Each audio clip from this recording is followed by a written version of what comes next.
Hello guys, അപ്പോൾ ഞാൻ ഇന്നൊരു ഇമ്പോർട്ടൻറ്റ് വീഡിയോ ആയിട്ട് വന്നേക്കുന്നതാണ്. Premier League prediction. നമ്മുടെ പ്രഡിക്ഷൻ സീരീസിലെ 6ാമത്തെ വീഡിയോ ആണെന്ന് തോന്നുന്നു. അപ്പോൾ പ്രീമിയർ ലീഗ് വളരെ ടൈറ്റ് റേസ് ആയിരിക്കും. ഈ പ്രാവശ്യത്തെ പോലെ ലിവർപൂൾ അങ്ങനെ വലിയതൊന്നും ഉണ്ടാവില്ല എനിക്ക് തോന്നുന്നു. ഫ്ലോറിൻ വിർട്സ് വലിയ അഡീഷൻ ആണെങ്കിലും ഫ്രിംഗ്ബോമൊക്കെ ഉണ്ടെങ്കിലും ഇവിടെ കാര്യമെന്ന് പറയുന്നത്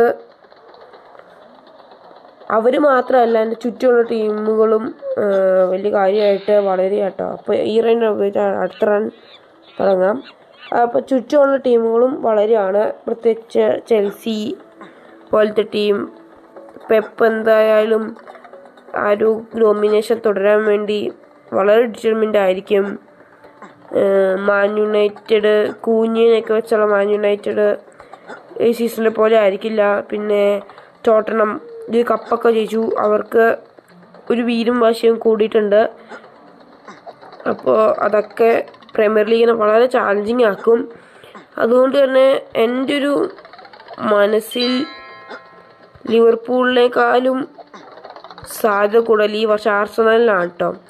ആർസണലിന് സ്ട്രൈക്കറിലെന്നൊരു കുഴപ്പമുള്ളൂ. അതെന്തായാലും ഈ സമ്മർ ട്രാൻസ്ഫർ വിൻഡോയിൽ അവർ തീർക്കും എന്ന് ഞാൻ പ്രതീക്ഷിക്കുന്നു കേട്ടോ. അപ്പോൾ അങ്ങനെ എന്തായാലും അവർ തീർക്കുമെങ്കിൽ അവർക്ക് തന്നെയാണ് കേട്ടോ കപ്പിന് ചാൻസസ് കൂടുതൽ. ആർസണൽ ജയിക്കുന്നത് ഞാൻ പ്രതീക്ഷിക്കുന്നത്. FA കപ്പിനെ കുറിച്ചും കാരബൽ കപ്പിനെ കുറിച്ചും ഒക്കെ അറിയണമെങ്കിൽ നിങ്ങൾ അടുത്ത വീഡിയോ കാണണം. മുമ്പത്തെ വീഡിയോസ് ഒന്നും കണ്ടിട്ടില്ലെങ്കിൽ അതും കാണണം കേട്ടോ. അപ്പോൾ ബൈ.